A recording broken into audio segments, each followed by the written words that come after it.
à tous, soyez les bienvenus dans cette émission. 2 ans après, sommes-nous prêts à faire face à une attaque d'ampleur? La commission d'enquête parlementaire sur le 22 mars a bouclé son rapport au mois d'octobre dernier. Elle formulait une série de recommandations en matière de sécurité. Elle formulait des réponses aussi aux demandes des victimes, des recommandations face aux demandes des victimes. Près de 6 mois plus tard, où en est-on dans la mise en œuvre sur le terrain de ces propositions, de ces recommandations? On en parle ce soir avec vous. Merci les uns, les unes et les autres d'être avec nous. Alors, dans 3 jours, on commémore les attentats du 22 mars. Les victimes, justement, attendaient beaucoup de choses très concrètes de cette commission d'enquête parlementaire. Plusieurs mesures viennent d'être annoncées par le gouvernement, notamment ce mécanisme de subrogation. Gilles Van Den Burre, c'était très attendu, ces mesures en faveur des victimes. Ça, c'est une chose positive. Mais tout à fait. Donc il y avait toute une série de mesures qui sont annoncées par le gouvernement la semaine dernière, qui sont en lien avec les recommandations du rapport de la commission d'enquête. Et donc ces mesures vont dans le bon sens. Dans la subrogation, ça veut dire que c'est l'État qui va effectivement intervenir en premier et puis se retourner vers les compagnies d'assurance. On a la création d'un guichet unique. C'était une demande très importante, effectivement, des victimes. Hein. Par contre, et c'est pour ça que le sujet des victimes est clairement la priorité absolue aujourd'hui, presque 2 ans après les attentats, parce qu'aujourd'hui, des centaines, en tout cas des dizaines, mais d'après mes informations, malheureusement presque une centaine de victimes ou familles de victimes n'ont encore perçu aucun euro aujourd'hui. Et donc on a toute une série de victimes qui ont des soins, qui sont certaines encore à l'hôpital, bon heureusement plus peu, mais qui ont besoin de soins intensifs et qui sont aujourd'hui sans aucune indemnité qui n'a encore été versée. Et donc ça c'est l'urgence. Et donc c'est vrai qu'on a entendu le Premier ministre, on a entendu Assuralia, donc le groupement des assurances, qui ont dit oui, chaque victime va être indemnisée, peu importe si cette victime a d'ailleurs fait si un procès est en cours, parce qu'évidemment aujourd'hui, si une action en justice est en cours, eh bien ça bloque tout processus d'avance. Mais il y a eu des engagements au niveau du gouvernement, du Premier ministre, qui a pris ce dossier, je dirais, personnellement. Mais aujourd'hui, malheureusement, sur le terrain, concrètement, de nombreuses victimes n'ont pas encore d'indemnité. Et ça doit être la priorité. Il faut pouvoir dire aujourd'hui, avec précision, dans quel délai, quelle date précise, toutes les victimes recevront les avances et surtout leur rassurer, mais ça a déjà été fait, mais apparemment ce n'est pas assez clair, que même si des avances sont concédées, ça n'empêche pas de pouvoir aller après faire une action en justice pour ceux et celles qui le désirent. Mais aujourd'hui, il y a vraiment un problème à ce niveau-là et je pense que ça doit être l'urgence absolue que chaque victime reçoive son dû. Réaction Gauthier Calonne, effectivement, on a entendu le gouvernement annoncer ces différentes mesures, notamment cette mesure de subrogation. Et sur le terrain, est-ce que ça donne... Où on en est sur le terrain? Donc, Gilles Van Den Burre disait, il y en a qui n'ont pas encore reçu 1 euro et ça traîne. Donc effectivement, ça c'est un des problèmes qu'il faut résoudre, puisqu'on a pris une série de dispositions au niveau du gouvernement fédéral par rapport à un certain nombre de choses, et notamment en lien avec les recommandations. À côté aussi de l'indemnisation financière, il y a tout le statut, l'accompagnement de ces victimes, parce qu'elles étaient aussi en demande.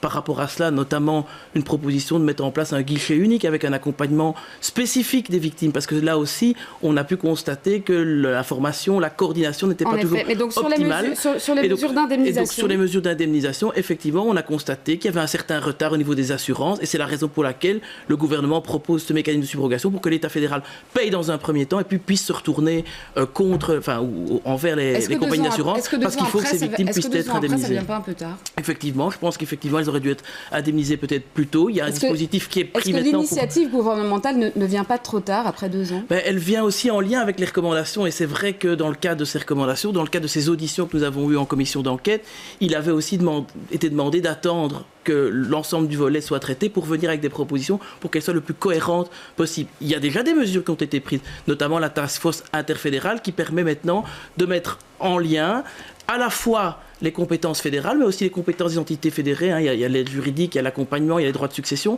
Tout ça, ce sont des éléments concrets aussi sur lesquels les victimes étaient en demande, et que soient associées à cette task force interfédérale les associations de victimes pour qu'elles puissent également être en lien avec les décisions qui seront prises dans le cadre de cette task force. Alors Laurette Onkelings, par rapport à ces mesures qui ont été annoncées par le gouvernement, la mesure de subrogation, mais pas seulement. Il y a eu effectivement le statut, la reconnaissance du statut des victimes. Il y a eu le guichet unique pour les informations que les victimes pouvaient obtenir.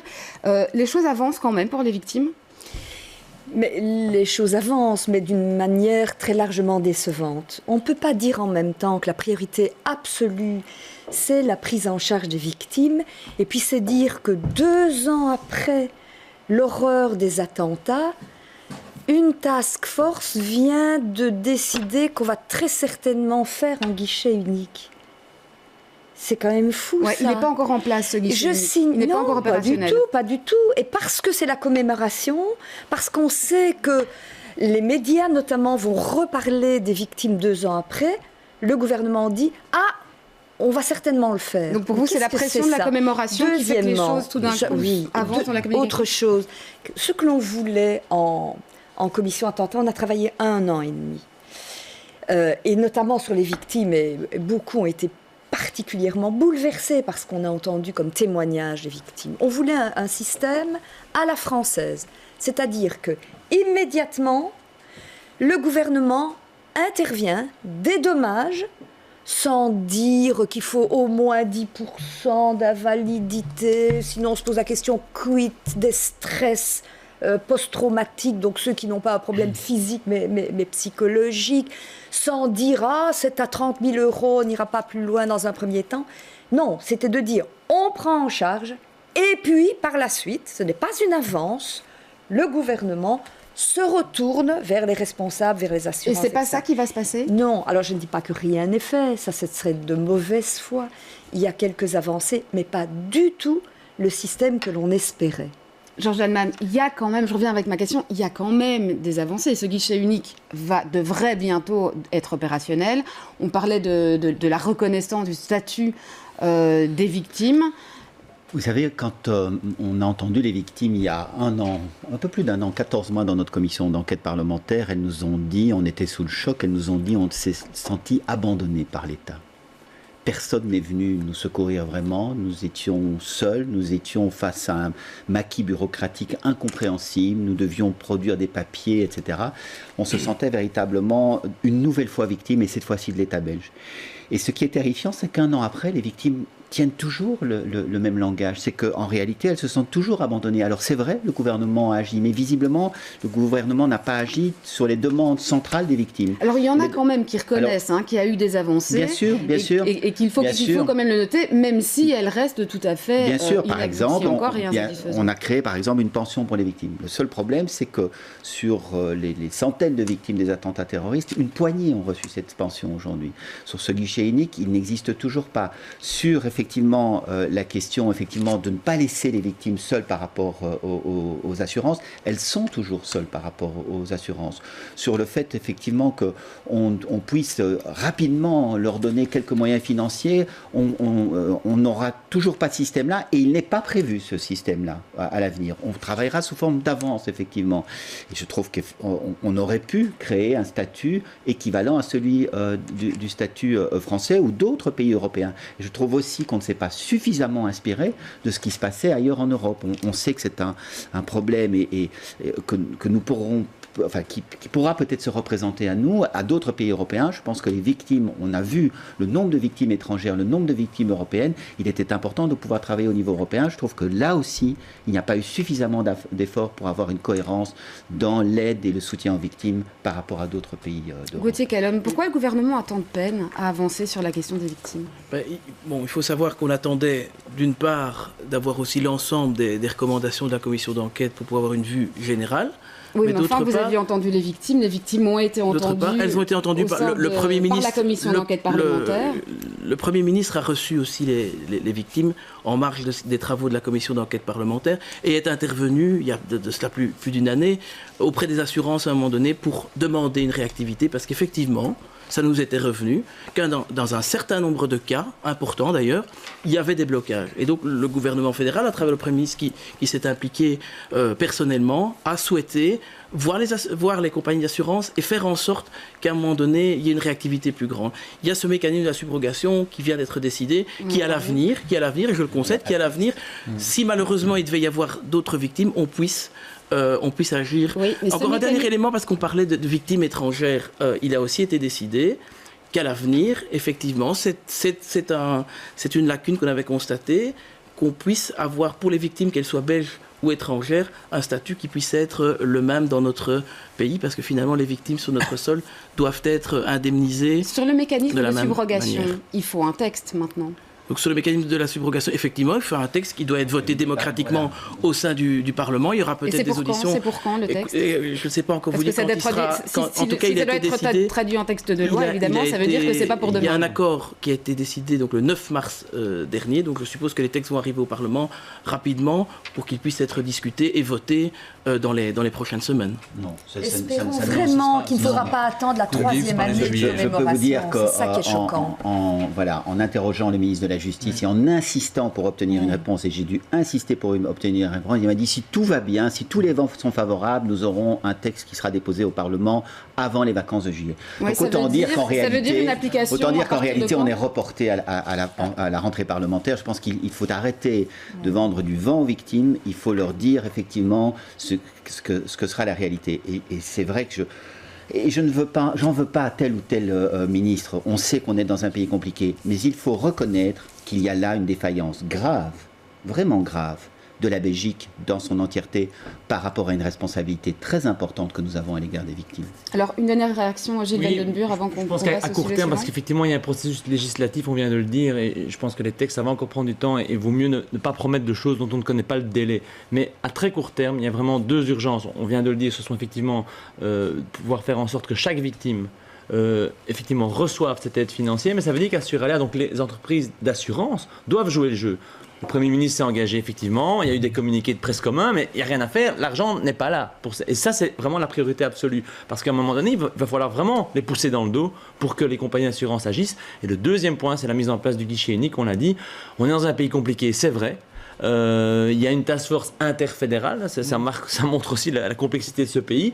Mais il faut que n'importe quelle victime puisse, avec un numéro de téléphone, avoir accès à toutes les administrations, à tous les niveaux de pouvoir. C'est l'objectif de ce guichet unique. Mais c'est vrai que ne pas encore l'avoir en place après 2 ans, c'est long. Mais maintenant, ça doit être l'autre priorité à très court terme. On a maintenant appris qu'il serait logé au parquet fédéral de Bruxelles. C'est plutôt aussi une bonne chose. Mais donc, allons-y, quoi. Toute dernière chose là-dessus, avant qu'on passe aux questions de sécurité. Sur le guichet unique, Gauthier Callon, c'est pour quand? Quand est-ce qu'il sera opérationnel? Moi, je ne peux pas m'engager sur des délais, il faut être très prudent par rapport à ça. Ce que je veux simplement dire, c'est que effectivement, ça prend du temps. Et ça, moi, je le reconnais. Mais il y a eu une volonté de mettre en place une commission d'enquête parlementaire sur les attentats terroristes qui a pris énormément de temps parce qu'il y a eu énormément d'auditions et c'est très bien ainsi.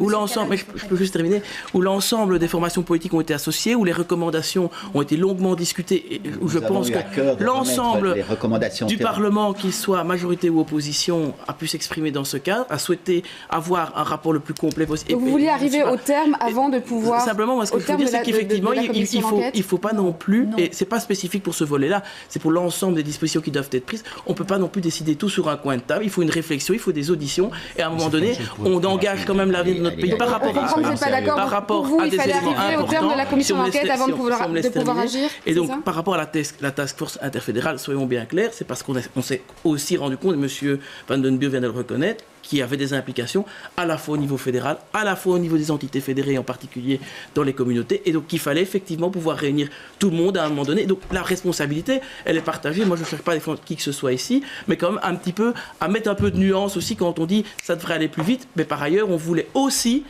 qu'on ait l'ensemble des recommandations pour pouvoir travailler de manière sérieuse et en ayant entendu l'ensemble. C'est vrai qu'on est 2 ans après, Gauthier Callon, et que beaucoup de la question, on va passer à notre prochain sujet. Réaction en 30 secondes, Laurette Onkelings. Est-ce que c'était nécessaire ou pas d'attendre finalement la fin de la commission d'enquête parlementaire? Évidemment non, surtout qu'on a demandé sans cesse au gouvernement avancez, s'il vous plaît, sur ce volet-là. Il est prioritaire. Il n'y a pas besoin d'attendre les conclusions de la commission sur le radicalisme pour avancer sur les victimes. On avait fini bien avant sur les victimes. Donc non, c'est un gouvernement qui a des difficultés vraiment à prendre des décisions et à les exécuter rapidement. Et pendant ce temps-là, il y a énormément de victimes qui, pour le moment, sont furieuses et qui se sentent abandonnées. Ça ne va pas. On va passer à notre sujet, à la thématique suivante, la question de la sécurité. Est-ce qu'aujourd'hui, on est outillé pour répondre à une attaque d'ampleur telle que celle qu'on a connue il y a 2 ans, Georges d'Allemagne? Est-ce qu'on peut y répondre avec davantage d'efficacité? Mais On se souvient qu'il y avait différents problèmes graves, à la fois la chaîne de commandement, qui devait prendre les décisions, les coordinations sur le terrain, le dispatching des blessés dans les hôpitaux. Il y avait toute une série de défaillances et toute une série de difficultés très lourdes parfois qui avaient été pointées du doigt. Je pense, nous commençons à recueillir des informations et à recevoir des informations du gouvernement. Nous n'avons pas encore toutes les informations sur la manière dont les recommandations sont mises en œuvre. Il y a des éléments où on sait qu'on a bien avancé. Donc, par exemple, en matière de communication, le fameux système Astrid qui permet aux services de secours de pouvoir se communiquer entre eux. Et dont on avait effectivement constaté qu'il était totalement défaillant. Et puis les médecins ne savaient pas comment l'utiliser. Enfin, il y avait toute une série de problèmes. On nous dit aujourd'hui, et je veux bien le croire, qu'effectivement, il y a eu des formations, il y a eu des mises au point, il y a eu des améliorations. Par exemple, en matière de téléphonie aussi, les opérateurs Proximus et autres ont la possibilité d'augmenter leur capacité en cas d'incident. Bon, il y a des choses qui fonctionnent bien. Sur la chaîne de commandement, je trouve que c'est déjà un petit peu moins clair. Vous savez qu'on a une commissaire générale qui est sur le départ. Donc au niveau de la police fédérale, il y a là pour l'instant une période entre deux. Donc il y a des décisions qui attendent. Et puis moi je lis notamment dans la presse que par exemple sur la fermeture du métro, le ministre de l'Intérieur nous dit il n'y a pas de souci, c'est clair aujourd'hui. Mais la STIB nous dit nous on n'est pas aussi, on sait pas très bien. La STIB dit on ne sait pas si c'est le ministre-président, si c'est le ministre de l'Intérieur, si c'est le directeur du centre de crise et de quelle manière ça s'opère. Donc on sent qu'il y a là encore des discussions qui sont en cours. Voilà un type de problème. Autre problème par exemple qui a été pointé du doigt, on savait qu'à Zaventem il n'y a pas eu de coordination sur le terrain et on sait que les pompiers nous ont dit nous en cas d'attaque terroriste on n'est pas vraiment outillés pour pouvoir faire la coordination, il faut que ce soit la police qui le fasse. On sait qu'aujourd'hui, les discussions sont toujours en cours et qu'il y a toujours des zones qui ne sont pas claires en matière de coordination sur le terrain. Donc, je dirais oui, on a avancé, oui, dans toute une série de matières, mais oui, il reste aussi des graves problèmes et des graves zones d'ombre qu'il faut pouvoir trancher et des améliorations en matière de chaîne de commandement. Laurette Onkening, il y a une commission de suivi qui a pris le relais de la commission d'enquête parlementaire pour assurer justement la mise en œuvre de ces différentes mesures et qui vous permet de suivre alors ces différents éléments et qui vous permet de suivre la manière dont sont appliquées ensuite sur le terrain les recommandations, dont celles dont parlait Georges d'Allemagne. Alors la commission de suivi a déjà par exemple regardé ce qui s'est passé sur le volet secours. Quand il y a une catastrophe, comment tous les services de secours se mobilisent. Et là, on voit que le gouvernement a avancé. Il y a un nouveau système bi-alerte, il y a un nouveau système maxi-PIM pour les intervenants, les ambulances, etc. Là, vraiment, je pense qu'on peut dire que les recommandations de la commission d'enquête sont écoutées. Par contre, pour répondre à votre question sur le volet sécurité, la commission de suivi n'a pas encore eu d'informations. Et vous nous dites, est-ce qu'aujourd'hui on est plus équipé en termes de sécurité? Je vous dirais que pour le moment, non.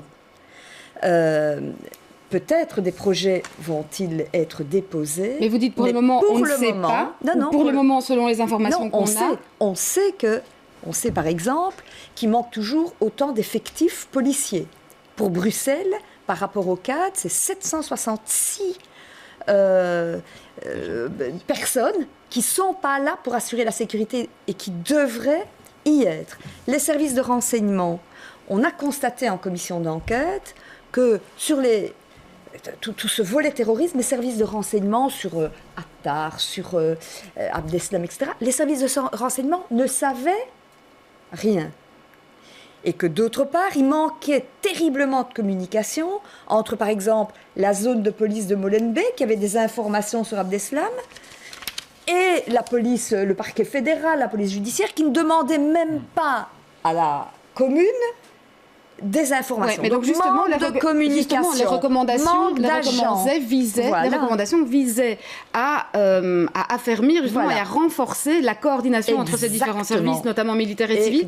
Pour l'instant, pour le moment, non. Ce n'est pas encore opérationnel. Rien n'est opérationnel, donc il manque de personnes dans les services de renseignement, énormément. Au niveau policier, et ça, on sait que ce n'est pas rempli. Et d'autre part, il y a une nouvelle architecture de sécurité qui doit permettre une collaboration de tous les services. Vous savez, quand il manque de communication, c'est là qu'il y a des clashs. Et là, il n'y a toujours pas de projet déposé. Alors, Gauthier Calonne, sur cette question notamment, puisque c'est là que, si je vous entends bien, que l'un des bas blesse en tout cas de manière importante, la question de la collaboration entre les services.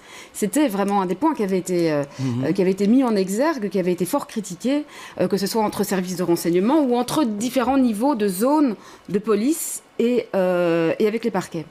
Oui, tout à fait. Je pense que ça, c'est un des éléments qui a été pointé, c'est le manque de coordination, de coopération. Je voudrais simplement dire que dans le cadre de cette commission d'enquête parlementaire et de ces recommandations, on a effectivement pointé un certain nombre de choses à améliorer, mais il n'y a pas non plus, on n'a pas non plus pointé des énormes réformes à faire au niveau des services. Donc ça, je pense que c'est quand même un élément important qu'il faut signaler. Ça a été le cas par le passé. Je pense par exemple à l'affaire du trou, mais je voudrais quand même l'indiquer. On a réformé complètement les services. Sur les renseignements, dans ce cas-ci, sur les services de renseignement. Comment est-ce qu'on fait pour que ces services de renseignement, c'était visiblement une des priorités de la Commission, comment est-ce qu'on fait pour que ces services de renseignement collaborent réellement ? Ce qu'on souhaite, c'est qu'effectivement, il y ait un meilleur échange d'informations entre les services administratifs d'une part, judiciaires d'autre part, et à ce stade-ci, tant le cabinet du ministre de l'Intérieur que celui du ministre de la Justice sont en train de travailler pour voir comment opérationnaliser, concrétiser cela le mieux sur le terrain.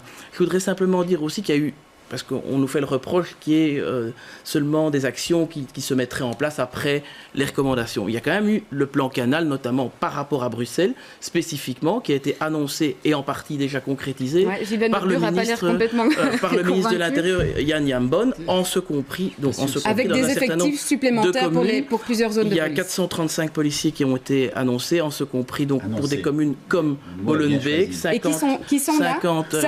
Certaines zones, en tout cas, les ont reçus. Ça c'est certain. Je ne suis pas au courant de tous les chiffres exacts, mais certaines zones, on me l'a confirmé, ont déjà reçu ces effectifs. Ça concerne 7 communes bruxelloises, mais aussi Vilvoorde qui était particulièrement touchée. Et à côté de ces effectifs policiers, on a également renforcé à Bruxelles à la fois le parquet fédéral et aussi le siège avec un certain nombre d'engagements. Sur la question de la collaboration entre les services de renseignement. Mais il faut effectivement améliorer cela. Il y a aussi dans le cadre, j'ai les chiffres ici, dans le cadre de la sûreté de l'État, puisque c'est aussi un élément important, 45 personnes qui ont été engagées. Donc là aussi, je pense que ce sont des éléments importants à indiquer. Et cela a été fait.